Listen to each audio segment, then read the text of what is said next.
Hello and welcome back to another episode of Graduating with Grief with me, Christy. And me, May. And today we're very lucky to be joined by our very special guest, University of Surrey Chaplain, Duncan. How are we? Duncan, very well, thank you. I'm doing all right. Sorry, say my name. That's definitely your name. I'm glad we established that. We got it right. So just to get things off, would you tell us a little bit about what a chaplain is? Maybe is there a difference between that and your role as a reverend? And just a bit about you. Yeah, so a chaplain is a minister of religion who's attached to an organisation or an institution. So instead of being based in a church, a chaplain is based with, in my case, a university, or maybe with the military, or maybe with a hospital, or a prison, or a naval ship. Any institution can have a chaplain. And so we're simply ministers of religion. It's originally a Christian word about Christian ministers, but nowadays we apply it to ministers of all faiths. So here at the University of Surrey, we've got several Christian chaplains, but we've also got a Muslim, a Jewish, a Hindu, a Sikh, better not forget anybody, a Buddhist, a Baha'i, and a humanist, an atheist.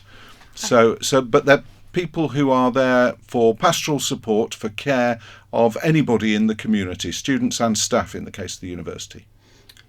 So what at the university then does your role entail? What is like the day-to-day life of a chaplain? So my day-to-day life involves making quite a lot of hot chocolate for students, which That's I do. How we met, Duncan. That is how we Your met. free hot chocolates You at Manor collecting Park. like 3 a day. Yeah. So Manor Park is a way of outreach because people don't know we exist and they don't even know to look for us, as it were. So part of my role is to make sure that people know there are chaplains around. We go along to all sorts of events just to be there.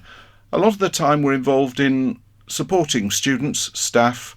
Pastoral care is one way of looking at it. Of course, we're consulted by people about specific religious needs. If you're Jewish and you want to know where to buy kosher food in Surrey, you need your Jewish chaplain to tell you. If you're a Muslim and you need to know something about how to keep Ramadan this year while you're a student, then you go and see our Muslim chaplain. But I would say I do quite a lot of, spend quite a lot of time with people talking about spiritual matters. But I'm Church of England, and by and large, people aren't very interested in the Church of England, even when things are going badly wrong, as they are some of the time at the moment. So generally, I reckon I'm here for the whole of the university. I tell people sometimes that my model of being a chaplain is based on the Reverend Timms of Greendale.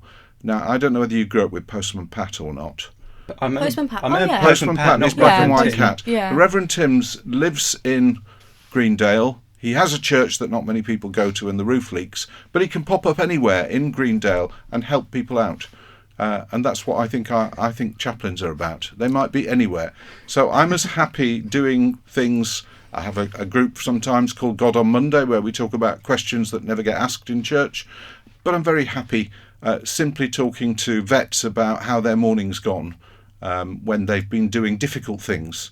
Vets have to learn how they're going to practice euthanasia on animals, and they found that quite upsetting. And just to have a cup of hot chocolate and talk with somebody how they feel, that's part of my role. That's what I think of as pastoral care and support. Yeah, that's very interesting. I feel like I didn't even know that we had a chaplain. I'm not going to lie. No? I actually had no idea. When Chrissy told me, I was like, what, we have a chaplain? Well, that's how we met. I very hungover. Bumped into Duncan outside Manor Park going to get some post, and I just man give me free hot chocolates. I had a great time. and here we are, 2 years later? 18 months. 18 months sounds about right. Yeah. But then if we then stem off actually how we met. So again, the free hot chocolates were an incredible perk. But we did then start having one-to-one sessions as it was coming up to the first anniversary of my mother's passing. Yeah. So grief is then a part of your role as a chaplain. Absolutely. Absolutely. And in any group of 16,000 people, students aged between 18 and 50 something, maybe there are a few a bit older, and any group of staff, there are always people who've lost someone. Either they've lost somebody recently or another recent event has reminded them of their loss. Anniversaries are a big thing, of course, and coming up to Christmas. That's a really big deal for those of us who've lost somebody recently. For sure. And also, like we were discussing on our last episode, we were interviewing a lecturer. Dr. Shanahan. Yeah. Uh-huh. Sorry, I forgot his name for a second. Sorry, Doctor. And we were talking about how not many students sort of come forward with their grief because they're almost frightened in a way to face it and don't tell people. So that's when sort of people go to lecturers and things. Would you say a lot of people at uni sort of come to you as like a place to feel safe, that they can, you know, confide in you in that sort of way? I'd say some people come to me. For some years with the student union, I've offered, well, it was called a bereavement support group, but we've now renamed it a bereavement cafe. And what that means is I'm sitting in a cafe and anybody can come and join me and talk about their loss. And this term I can remember 2 particular conversations with first year students who've said they recently lost somebody important to them and they don't want to tell all their new friends about it because they don't want to be the bloke whose mother died and labelled as that for the rest of their time at uni. So people can go quite private about their grief. It's also true that sometimes friends don't know what to say. Yes. You know, and of course, as you know, the only terrible thing is when people say nothing. Yeah. That's literally what we were saying the other day. It's the worst thing when people don't say anything. But then some people actually prefer it that way. From like some people I've spoken to, people sometimes don't like anyone to say anything. Like you said, like people don't want to be known as that, or also they get uncomfortable because they don't know what they can or can't say that's going to make them uncomfortable.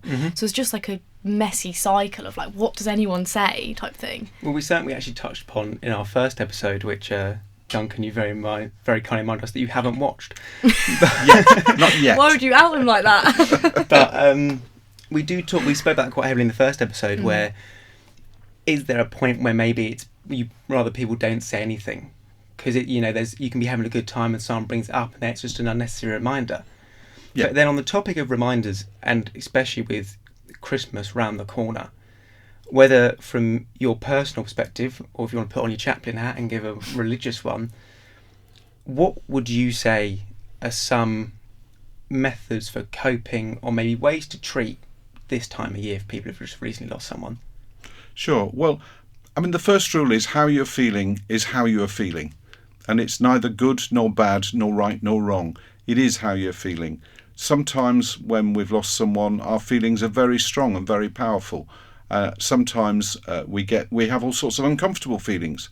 We can be angry with somebody, angry with the system or the health service that didn't cure somebody. Sometimes we're angry with the person who's actually died and left us, and that's a really hard thing to admit inside because we think we're supposed to only feel good things about them, because they're no longer with us. All those things are difficult, and how you're feeling is how you're feeling. Of course, you need to find the right and safe place in which to admit how you're feeling. Nobody wants to be blurting things out all the time uncontrollably. And sometimes there are things you want to get on with. I've known over the years a number of students whose way of dealing with their grief was to say, I'm going to get through this degree, I'm going to get through this year for the sake of the person I've lost, and then I'll grieve their passing. And you can put grief off for a limited period of time. It's not a good idea long term because things that are unresolved go round and round and go a bit funny inside, I think. As for Christmas, it's a terrible myth that everybody's happy at Christmas all the time. We're all sold this idea that everybody's having a party and everybody's having a good time. And it's just not true. No, it's not. And some families are really difficult and are forced together over this holiday time with this forced jollity and all the things that might be. And it can be very difficult for people. And that's okay to admit. One member of my extended family finds the noisiness of most of my family a bit too much, and she just withdraws and goes to a room, and we know that's what's going on. And it's not that she's against us, she just can't deal with our loudness anymore. And when I get together with my kids, it does get quite loud, I have to say. That's what I was saying when I first met you last week when everything went a bit wrong. And when Very wrong. Very wrong. And we were saying that Christmas can either be a really happy time for people or probably the saddest time for some people, because it's when everyone else is supposed to be happy and people feel the need to put on this front of being like jolly and everyone's coming together, but sometimes that can bring a lot of sadness for some people. Yeah, I also think it's when, especially when it's the first Christmas maybe without someone, it's so easy to constantly think about the person you've lost and kind of not the people you have. You know, when I think of my Christmas, like they're no longer with mum, but I've still, you know, I've got quite a big family being Irish. I've got many siblings. They've got they get to dads, they get to my girlfriends, they get to my aunties, so I get a few of them. And I think it's quite easy to kind of get caught up in the moment and kind of, you know, not live in it instead. So I'd also like to ask, May and I both coming from religious upbringings, myself Catholic and you're Baptist, I think. We were trying to work this out the other day. I actually probably should ask my dad. I actually don't know. Well, actually, maybe that's a good... What is the difference between a Baptist and a Methodist? Okay, Baptists are people who believe quite strongly that you should only baptise somebody who is old enough to have made a conscious decision to be a Christian. Oh, maybe that's not... So you're not Baptist? So they don't baptise babies, whereas Methodists and Church of England and Roman Catholics will baptise babies on the basis that they're going to be brought up within the Christian family. They, of course, can choose for themselves what they do later on with that. But Baptists particularly say we don't baptise babies, whereas in the Methodist Church, Church of England, Roman Catholic Church, we baptise a baby as a member of the Christian family and help them to grow in that faith. Oh, we got it all wrong, so you're didn't a we? Methodist. Must be a Methodist You then. might be a Methodist. You might I be don't Church really of know. England for all you Maybe know. I might be Church of England. I actually haven't got a clue. I need to work that one out and I'll come back to you for sure. Stay tuned for next I am episode. Baptist. Isn't your dad baptised? Yes, he is. I'm Baptist. But I'm baptised, but I was baptised as an infant. So was I. Well, So was I. then you're not a Baptist. Okay. So you're a Methodist. I'm a Methodist. You may then. be a Methodist. You're a Protestant, probably. Maybe. You're a Whereas Christian. Christians I'm a are general Christian. Actually, do you know, that's the most important thing. You're a Christian. You know, the brand matters a lot less than actually the product. We're There all you cut go. from the same cloth. There you go. But so now, kind of asking you as a chaplain and a religious figure. Yeah. So May and I, both being from religious upbringings, I'd say took very different approaches to grief with our religion. Yeah. I'd say you went closer, whereas I became more distant. So my idea of it was especially when I lost mum. I mean, I was going to a Roman Catholic primary school and going to Sunday school as a kid, as all the fun that was in life. We were always taught God's got this plan. He's got this big plan for everyone. It's going to work out. It's going to be great. It's God's plan. So when I lost my mum, I remember thinking, well, what a word you can't say on this podcast. What a stupid plan. Yeah, what a ridiculous plan. What a selfish plan. Yeah. And I definitely began to resent it more, which was kind of hard because all my family are very Irish Catholic, especially my mum's parents, my nan and granddad, who, you know, never miss church. They go Christmas Eve Mass, they do the lot, you know, thank the Lord for the Easter dinner. But with that resentment, though, over time in the grieving process, I kind of found myself not being able to resent, because I questioned if I were to resent what I've been taught fully as a Catholic, then surely I'm resenting the idea of heaven or an afterlife, or that mum's looking down on us all. So I'd love to hear your comments on kind of the double-edged sword of kind of resenting the Lord, but then also having to accept some of his policies. Yeah. I think we sometimes grow up in our faith with an idea that life's going to be fair. And I don't know where that comes from, because there is no evidence to suggest life's going to be fair. Most of the time we live in a fairly privileged environment. We have family we can talk about with a smile on our face, sad that we've lost people, but we've had some good relationships in our lives. That's not true for everyone. Some people have grossly unfair lives. And so you're into that age-old question of how can there be a good or loving God when the world's in such a mess? And some of that is just that this world... I said no party lines, but here's a Christian line. This world is a phase, and it will not go on forever like this. Now, I don't really understand what that means. We're all doomed if you don't get it, Duncan. But there's a sense that in the end, it isn't the end yet, in the end, everything will be put right. And if I can quote some Christian scripture without giving you chapter and verse, when all tears are wiped away, and when even the nations are healed. And that's a view of a sort of end time, which is very appealing, but we can't pin down, and we can't say it's definitely going to happen. In the short term, this is a universe we live in where it's possible to love people. And actually losing people is only a problem where there's been some love. Yeah. Grief is what you get for having a loving relationship. I love that quote. I quite like that quote. That's what I was going to say, because you said about how it took Christy away from religion a little bit, or more resentful than took you away from it. But for me personally, when my mum was passing away, like that phase of my life, the only thing that got her and my dad and my family through it was religion as sort of like a place of hope, I want to say, like in some way. And then we were saying the other day, I went and did an Alpha course. Oh yeah. Yeah, at my church. I only went to a few because I was busy. But yeah, on like the first time I went, I was really nervous, and I sat down, and you know, you get put in like groups. If anyone doesn't know what Alpha is, it's basically like a starting off as a Christian. We'd like to find out a bit more about it type thing. You get put in groups full of different people. And I sat down in my group, and there was this woman who was probably a few years older than us, maybe like 24. And she sat down and she said that the reason that she was there is that she's been atheist her whole life, but she turned up because her dad just passed away, and that she couldn't accept that there wasn't something else there taking care of him afterwards.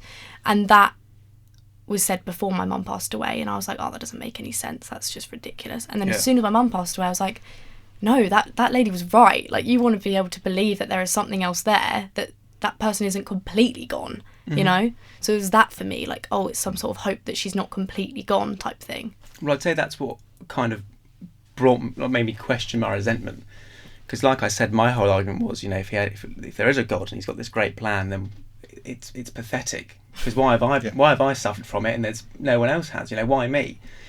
But then again, it was the whole kind of, well, I can't resent him fully, because then I'm resenting an afterlife, I'm resenting heaven, I'm resenting, you know, eternal beauty, and I'll save the Bible verses for you. No, you carry on. You're doing fine.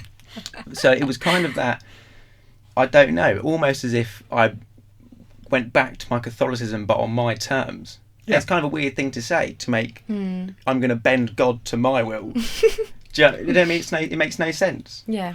Yeah, but I think, remember, organised religion is only a reflection of how people have tried to put faith together and form it into something that we can live with. What matters is faith and spirituality, and our organised religions are only a reflection of that. And different religions and different faiths will organise themselves differently, some of them well and some of them in ways that are harmful. Religion does do a lot of harm, it's true. But there are two sides of a coin. We've talked about a little bit, you've touched on the idea of believing, and believing that there's someone or something there.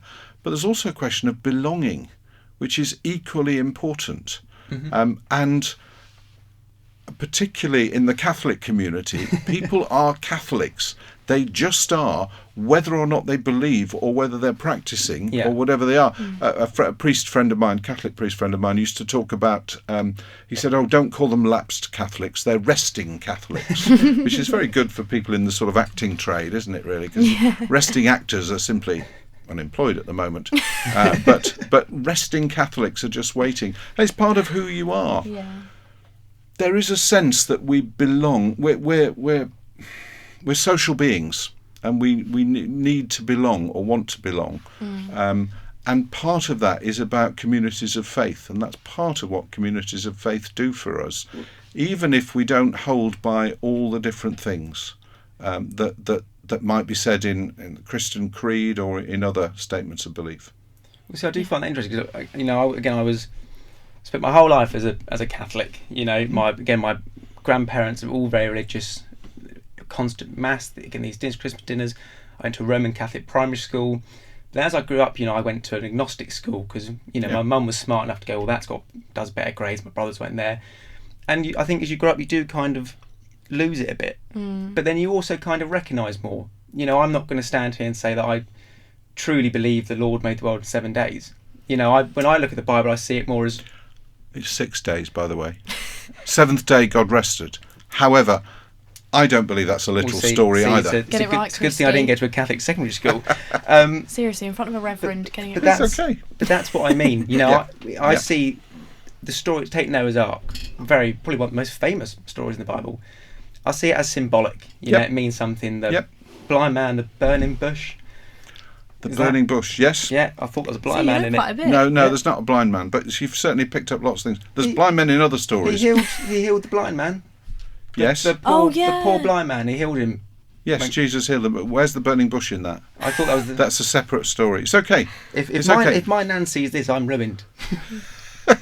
But that's what but I do often think to myself, you know, maybe my views on, let's just take grief, because it is the topic of our podcast. Would my views be different if I was raised in an atheist family or an agnostic family? I think so. And they would be, but then I do also think, would I rather that? Because, you know, I do like the little bits. You know, I do like going to church on some days with my grandparents. I do like the Easter dinner. I do like that my granddad still says the, you know, prayers before some things and this and that. And like you said, it's in more culture than kind of what we believe. We were saying this the other day, yeah. Well, it's both, isn't it? It is part of our culture, and it is what we're used to.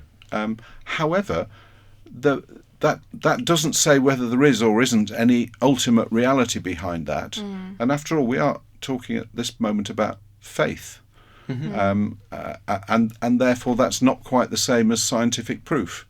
We take things in a different way. As for some of the stories in the Bible being allegories or parables, of course they are. Of course they are. Most of the Christian Bible couldn't have been filmed. You know, if you had the mythical TARDIS and could go there and watch it, you wouldn't see Noah in the ark, I don't think. It's a story that tells some important points about human arrogance in the face of greater, you know, God being greater than that, and about people needing to bend to what God expects of them. The fact there were floods in certain cultures a long time ago means that similar stories have arisen in several different faiths. They don't all correspond exactly. So not all the stories need to be treated as if everything stands or falls by them being literally true. When Jesus told a parable, right, about somebody getting mugged and being ignored by the religious people and looked after, the parable of the Good Samaritan, it doesn't matter whether that actually happened or not. The point is, this is how you should behave and look after people who need it, even if they're different from you. Yeah. You know? Yeah, so I think, you know, we all know, this is another thing, so we all know a lot about what the Bible teaches. You know, the Ten Commandments, you've got what's wrong, what's right, through the parables, but maybe it is, but I don't know, but is grief a topic touched upon in the Bible? You know, we have heaven. Yeah. I don't actually think hell is named. We were saying this, we were, I was going to ask this, sorry to cut right. you up. We were having a house debate, which we have many of, Yeah. and we were having a conversation actually, and this is probably linked to grief in some way, that we didn't think that hell was linked in the Bible in any way, and that it was sort of a human made-up theory. Yeah, because again, this might be wrong, and I don't know if you know either, but hell isn't actually said in the Bible that there's hell. There's quite a lot, some of it quite uncomfortable, about judgment and about going away to punishment or going away to eternal bliss. So, and there are words that we've grown to call hell, about a place of punishment or a place of burning and so on. But I think they've been embellished by religious people. What do I think about that? Yeah.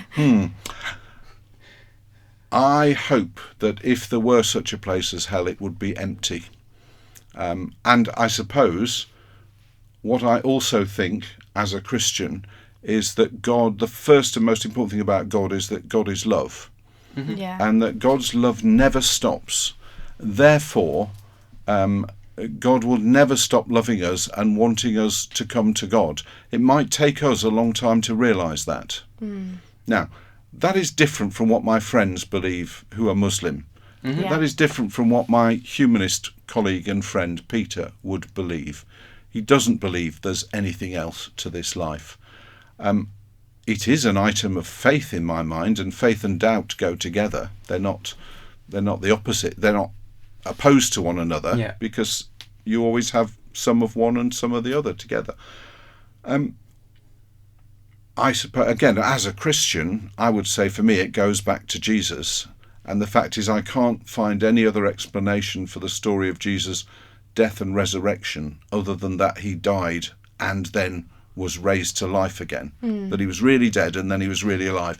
I can't understand how the Christian church could have ever come about without that. Yeah. However, I respect the fact that people disagree with me. Now, when it comes to our loved ones and so on,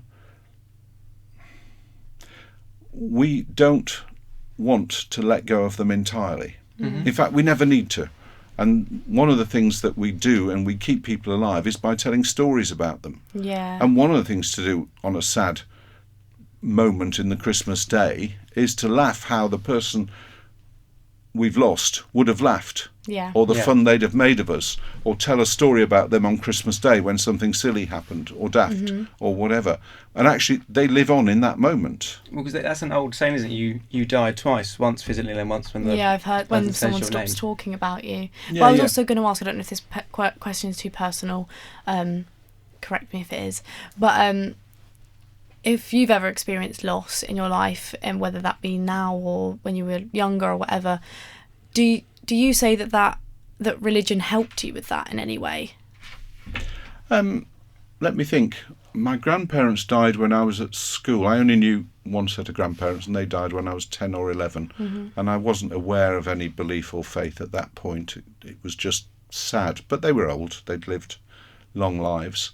My dad died when I was 23, 24, something like that. Yeah. I'd just gone back to college to train to be a priest. And I didn't know what to make of it. I mean, so he was in his 60s and he died of cancer, quite young to die, really. Yeah. And I'm very sad that he never got to see any of his grandchildren. He saw his 3 adult children grown up, as it were, but he never met the 6 grandchildren that he would have had. So I was sad about that. I suppose my dad was a God-fearer. And even then I felt, I've just got to leave that up to God. It's not for me to decide on things like that. My mum passed away more recently, but it's still about 15 years ago. Yeah. And it was a relatively good death. She was in her 80s. She'd lived a good life. All her immediate family were either with her as she died in hospital or had seen her within the last few days. So there was a lot to be thankful for. I could wish that she'd lived on longer and become great granny, which she would be if she was still alive now, but she'd be 105 now, so that would be pretty unlikely. Wow, yeah. So then, can I ask in terms of coping, because it's things like you say your dad never got to meet his grandchildren. Yeah. So my mum, for example, always said the best day of life would be when she becomes a nan. She Yeah. was always so looking forward to being a nan. Yeah. And my brother just had my niece, the first child of that generation in our family, but it was a year after my mum's passing. Yeah. So now I can't speak for my brother about how he feels about that, but I know if I had had a child at this point, and I'd pray to God I'd be older than what I am now, that I would feel a sense of sadness about it, and like a lingering sense of grief over me. Sure. So, in your perspective, how did you find it? Did you find kind of you having children yourself and had memories kind of just overtook the nature of that, lingering sense of grief? Or was there moments where it did come and bite at you type thing? Yeah, it does bite at me sometimes, still. Our first son, we gave him the middle name that was my dad's middle name, Peter. And in fact, my brother named his son Peter as his first name. That's another way that my dad lives on. But also I make sure that I've told my kids stories about my dad as much as I know of them. I mean, I was really quite young when he died, and there's so many things I wish I'd asked him about his life, because it must have been very interesting, but also very traumatic. He was a refugee from Nazi Germany because he was partly Jewish and had to come to this country in 1939 and had got here safely. And then the war happened and they put him in prison for 6 months on the Isle of Man. But he never spoke about those things, and we never asked him. But I wish I had. So, yeah, those regrets are still there and the sadness, but that's part of respect and love. And as I say, I tell my kids stories about my dad, who would have been their grandpa, and they see pictures of him. He hated having his picture taken. There are no pictures of my father smiling. He scowled every time his picture taken. And when people say smile for the cameras, I say I can't. I'm my father's son.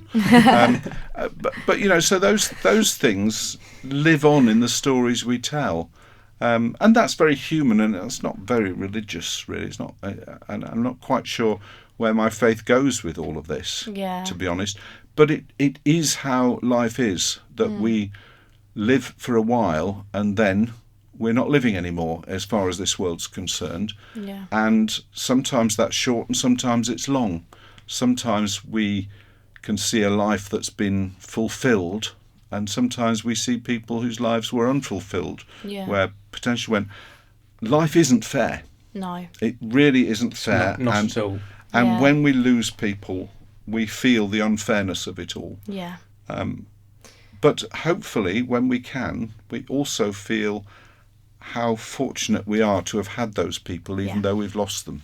I think that's what Christianity during grief for me did, was almost like help me. It was almost like acceptance. You know, like how a lot of people who probably aren't Christian, or even some Christian people that have lost someone, I think it's very quick to be like, oh, life isn't fair, or someone, if there is a God, he's taken my favourite person away from me, and all that stuff. Rubbish plan of his. Yeah. Literally what he says. I'm joking. But it is very quick to say that. But for me, as coming from someone who's quite Christian or comes from a Christian family, it's almost accepting that you don't need to know why, you don't need to know, you know, where that person's gone. It's just that's and for me personally, that doesn't even really cross my mind anymore, because it can just take you to very deep places that you don't need to go. And I just quite like the fact that Christianity gives me that acceptance. There's of like this trust, isn't there? Yeah, trust, that's the word, that's what I was looking for. Trust. And sometimes just getting on, you know, I mean, some people's lives are so full of crap, excuse me, but some people have really awful lives. And life isn't fair, and things go repetitively wrong for them, and they've had no advantages in life. And I feel, in a sense, they have a right to be more angry than I do. Because most of my discomforts are really relatively small in the world's terms, and you've only got to watch the news on the news feeds to see how awful some people's lives are. And that's not to say, oh, you know, cheer up, it's not as bad as all that. Because when you've lost somebody, it's terrible. I mean, it's the end of part of your world. We will never get those people back in this life. We can remember them, but our relationship with them has come to an end. I'm not quite sure that's what I mean. I know what we you're can't saying. go back past the milestone. Yeah. However, actually, as we think about them, we might appreciate more about them as time goes past. It's all we can really do, innit? Just kind of crack on with it. Yeah, I guess so. So, just to round off then, something we, for some reason, ask all our guests. Well, the two that have come on. One, actually. Two. Second one. Well, two. Let's not start around then. It's be the last episode of Graduating Grief.